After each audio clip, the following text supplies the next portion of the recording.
त्यांनी शब्द दिला, अजिबात काळजी करू नका, अधिवेशन म्हणजे 22 तारखेच्या आधी म्हणजे अधिवेशन सुरू होण्याच्या आधी आम्ही 100% एक महत्वाची बैठक घेऊ, ज्याच्यामध्ये तुम्हाला बोलवलं जाईल।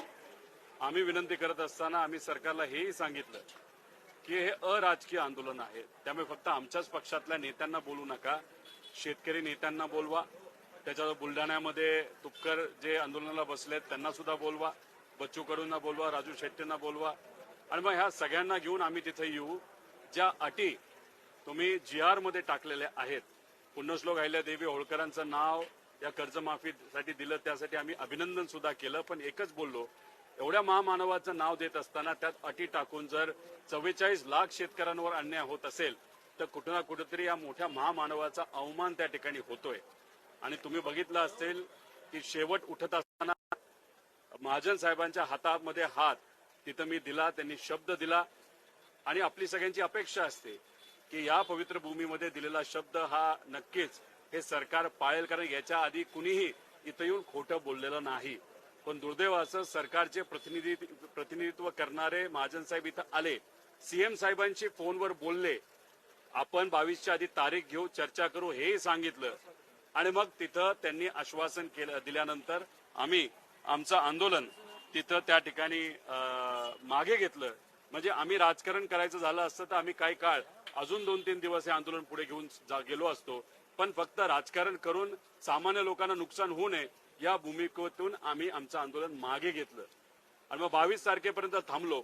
22ला जेव्हा आम्ही अधिवेशनमध्ये मी गेलो, माझं मन काय त्या अधिवेशनामध्ये रमलं नाही, का एवढ्या पवित्र भूमीमध्ये शब्द देऊन ह्या सरकारने जर पाळला नसेल तर अधिवेशनामध्ये अनेक आश्वासनं आम्हाला दिलेली आहेत, ते कधी त्या ठिकाणी पाळणार आहेत।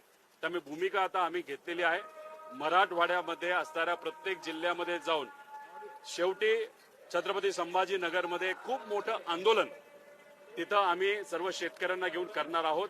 असं आंदोलन कधीही या सरकारने बघितलं नसेल, हे आंदोलन तिथं करणार आणि लोकांचा जो रोष आहे तो कुठेतरी या सरकारला आम्ही दाखवून देणार आहोत। आंदोलनापूर्वी स्टंटबाजी झाली असा आरोप स्टंटबाजी आहे। केलेला आहे। राज्यातील 56 लाख शेतकऱ्यांना 36,555 कर्जमाफी केली आहे। राज्यातल्या 56 लाख शेतकऱ्यांना कर्जमाफी होईल असं कृषी मंत्र्यांनी आज विधानसभेत सांगितलं। खोटं बोललेले आहेत, 55 लाख शेतकऱ्यांचं नाव ते घेतात खरं, पण यातून 36 लाख शेतकऱ्यांवर अन्याय होणार आहे। 2019 ही अट पूर्वी नाही असं सांगत होते, आम्ही ते दाखवून दिलं।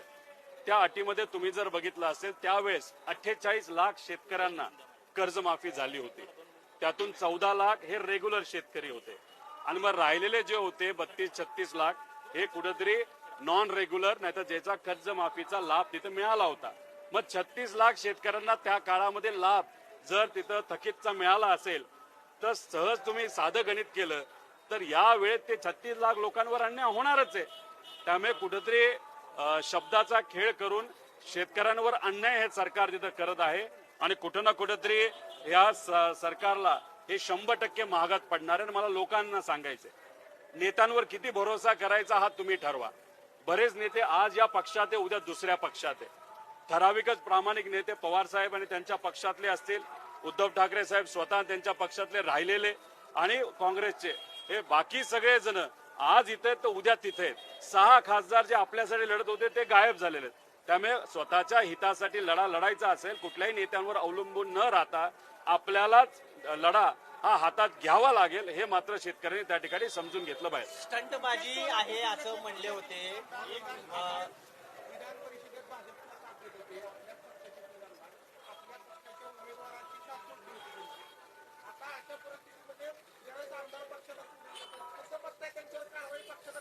सोलापूर मध्ये जो उमेदवार महायुतीचा निवडून आलेला आहे तसं बघितलं तर आमच्याकडे कमी मतं होती, पण खासदार साहेबांनी पुढाकार घेतल्यामुळे व तसंच चांगला उमेदवार आम्ही दिल्यानंतर तिथं आपण बघितलं असेल महायुतीचीच मतं आम्ही बऱ्यापैकी तिथं फोडलेली आहेत।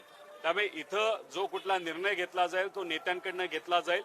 इथे सामान्य परिवारातल्या एका व्यक्तीला, निष्ठावंताला संधी दिली तर इथली लोक पाठिंबा देतात, पण झालं एवढंच की मुख्यमंत्री साहेबांकडे दबाव इतका आला आणि इथले असणारे जे पालकमंत्री आहेत त्यांनी पैशाचा बेमाप वापर केला, त्यामुळे इथं आमचा उमेदवार कर्तृत्ववान असून सुद्धा त्या ठिकाणी हारलेला आहे। तुम्हाला हे सांगतोय, मी आमदार आहे, कारवाई करणारे आणि निर्णय घेणारे हे आमचे वरिष्ठ नेते आहेत. त्याच्यामध्ये पवार साहेब पासून सगळे त्या ठिकाणी आहेत. ते या बाबतीत नक्कीच निर्णय घेतील असं मला वाटतं. पालकमंत्री म्हणले होते स्टंटबाजी आहे तुमच्या आंदोलनाबाबतीत, मात्र गिरीश महाजन आले तुमच्याशी बोलले आणि पुढे काय झालं नाही. खरी स्टंटबाजी कुणाची? या सरकारने स्टंटबाजी केलेली असं आपल्याला म्हणावं लागेल. विषय एवढाच आहे. त्यावेळेस माझ्यावर टीका ही झाली की तोंडामध्ये सोन्याचा चमचा घेऊन जन्मलेला व्यक्ती इथं आंदोलन कसा करू शकतो, का नाही करू शकत. आणि आंदोलन आम्ही कोणासाठी केलं? लोकांसाठी केलं ना.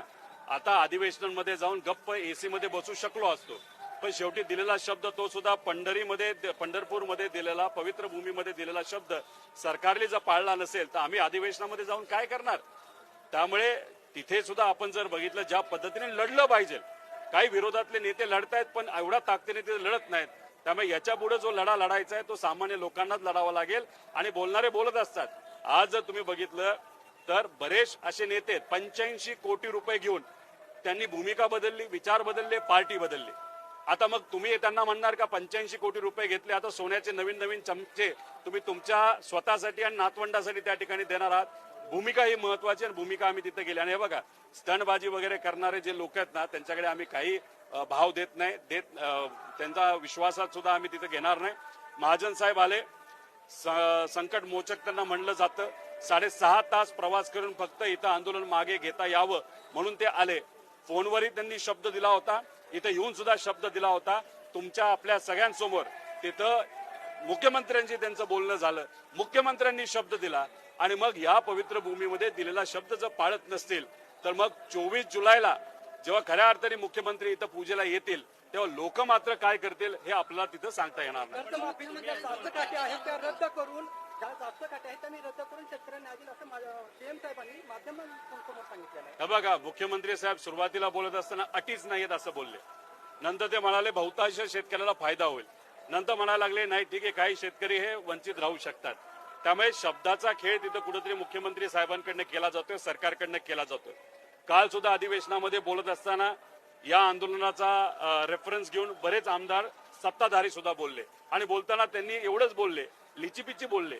कारण कसं असतं, भाजपमध्ये गेलेले बरेच नेते हे कुठेतरी झुकलेले नाहीतर शरणागती स्वीकारलेले असतात, हळूच बोलून जातात. 2019ची अट मागे घेतली तर बरं होईल. अरे हिंमत असेल तर शेतकऱ्यासाठी लढून दाखवा. नेत्याला कसं बोलायचं म्हणून पत्र काय देताय तुम्ही, अधिवेशनामध्ये बोलता काय. पण बोलत असाल आणि पत्र देत असाल तर एकदा आंदोलन करून बघा, मायबाप जनतेसाठी, सामान्य लोकांसाठी. पण तसं दुर्दैवाने सत्ताधारी पण कोणी करेना. आणि विरोधातले काही चांगले आमदार बोलतायत, पण शेवटी विरोधकांचा आकडा सुद्धा दुर्दैवाने या अधिवेशनामध्ये कमी आहे.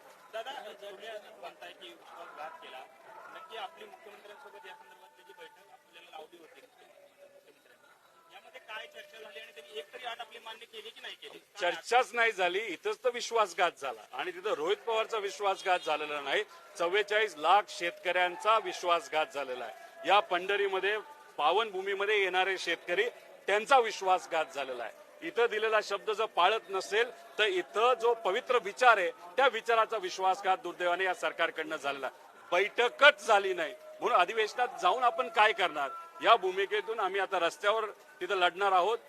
अटीच्या अटी मराठवाड्याच्या जिल्ह्यामध्ये सुरुवातीला आम्ही फिरून छत्रपती संभाजीनगरमध्ये खूप मोठं आंदोलन तिथं आम्ही सर्वजण मिळून तिथं करणार आहोत. आंदोलन झाल्यानंतर भाजपच्या काही कार्यकर्ते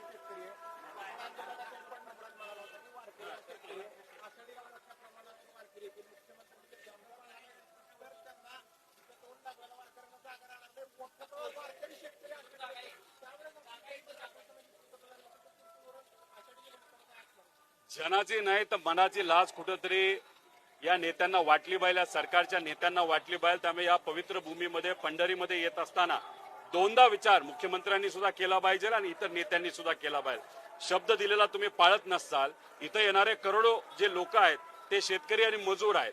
आज जर आपण बघितलं तर शेतकरी अडचणीत आला तर मजूर अडचणीत येतो, ग्रामीण अर्थव्यवस्था अडचणीत येते, शहरी अर्थव्यवस्था अडचणीत येते. त्यामुळे 25 तारखेला आषाढी एकादशी आहे, म्हणजे 24 जुलैला संध्याकाळी रात्रीच्या वेळेस मुख्यमंत्री साहेब इथं दर्शनाला आणि पूजेसाठी तिथं येत असतात. त्यामुळे दोनदा विचार करा. इथं मुख्यमंत्री साहेबांना पण मी शेतकरी म्हणून त्या ठिकाणी सांगतो आणि लोकांना सुद्धा मला विनंती करायची, तुम्ही आज स्वतःच्या हक्कासाठी लढला नाहीत तर उद्या जाऊन आपल्यावर मोठ्या अडचणी येऊ शकतील. या भागामध्ये जिथं मी उभो आहे तिथं अतिवृष्टी झाली होती अनेक शेतकऱ्यांचे शेती वाहून गेल्या होत्या. किती मिळाले पैसे शेतकऱ्याला? विम्याचे किती रुपये तिथे मिळाले? 1 रुपया सुद्धा दुर्दैवाने तिथे मिळाला. 35,000 कोटीची मदत त्यावेळेस सरकारने जाहीर केली होती. मिळाली किती? 12,000 कोटी. आता सुद्धा काल ज्या काही मागण्या या सरकारने तिथं पैशाच्या मागण्या ज्या बजेटमध्ये तिथं मांडल्या आहेत त्या 20,000 कोटीच्या मांडलेल्या आहेत. 5,000 कोटी कुठले आहेत? जे 17 मध्ये त्यांनी शब्द दिला होता ते पूर्ण केला नव्हता. आम्ही इथं आंदोलन करणार म्हणून घाबरून त्यांनी ते मान्य केले, ते 5,000 कोटी. म्हणजे कुठेतरी 20,000 कोटी त्यातून वजा 5,000 केले तर 15,000 कोटी रुपये या कर्जमाफीसाठी हे सरकार देणार आहे. बोलतंय किती? 35,000 कोटी. देणार आहे किती? 14 ते 15,000 कोटी. इथंच तर मी म्हणतोय हे फसवेगिरी आहे, बाकी दुसरं कुठं काय नाही. आंदोलन झाल्यानंतर भाजपच्या कार्यकर्त्यांनी गोमूत्र शिंपडून भाजपच्या कार्यकर्त्यांनी विषय काय?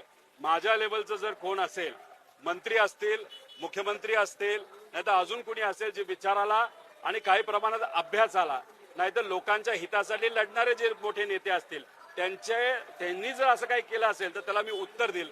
असे काही इतर लोकांना उत्तर हे माझे प्रवक्ते नाही तर पदाधिकारी इथले लोकल देते. एक तर कर्जमाफी शेतकऱ्याची सरसकट झालीच पाहिजे आणि ही सुबुद्धी आपल्या या सरकारला मिळावी असं एक साकडं घातलं. त्याच्याच बरोबर पाऊस हा लांबलेला आहे, त्यामुळे लवकरात लवकर चांगला शेतकऱ्याला तिथं न्याय देईल असा पाऊस लवकरात लवकर पडो असे सुद्धा तिथं साकडे घातले. आज कायदा व सुव्यवस्थेची खास करून महिला अत्याचारांची परिस्थिती या महाराष्ट्राची जी खालावली आहे ती कुठेतरी सुधारावी. आणि आज नेते आमच्या बरोबर कमी असले तरी सामान्य लोक आमच्या बरोबर राहू दे, जेणेकरून सामान्य लोकांना न्याय देण्यासाठी आम्हाला कुठेतरी बळ मिळेल, ताकद मिळेल असे साकडे देवासमोर मांडले.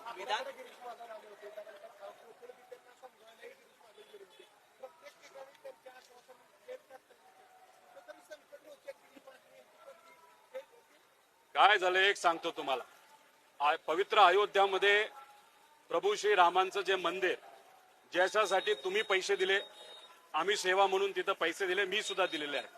आणि त्या पवित्र ठिकाणी लोकांनी सेवा म्हणून सेवाभावातून जे काही सेवा तिथं केली त्यातून जे मंदिर तिथं बांधण्यात आलं, तिथं जे काय लोक अजून सुद्धा सेवा करत आहेत, पैसे देत आहेत, दान करत आहेत, त्यात सुद्धा चोरी दुर्दैवाने तिथं केली. त्याच्याच बरोबर आपण मध्य प्रदेशमध्ये जर उज्जैनला गेलो तिथं सुद्धा तिथं असणाऱ्या भाजपच्या नेत्यांनी चोरी केली. तसंच या महाराष्ट्रामध्ये महाजन साहेब हे कुठं चोरी करत आहेत तर नाशिकमध्ये जिथं एक पवित्र धार्मिक कार्यक्रम पुढच्या वर्षी जो होणार आहे आपला याचा कुंभमेळ्याचा, तिथं असणारे जे कॉन्ट्रॅक्ट आहेत PWD पासून जे MSIDC पर्यंत सगळ्या गोष्टींमध्ये मोठ्या प्रमाणात भ्रष्टाचार झालेला आहे. त्यामुळे जो व्यक्ती भ्रष्टाचार करतो त्याला पांडुरंगरायाचे विचार आणि सामान्य लोकांचे विचार हे कधी त्या ठिकाणी कळणार. त्यामुळे जे नाशिकमध्ये तिथं जो चोरी ते करत आहेत ती सुद्धा चोरी येत्या काळामध्ये आम्ही नक्कीच बाहेर काढू.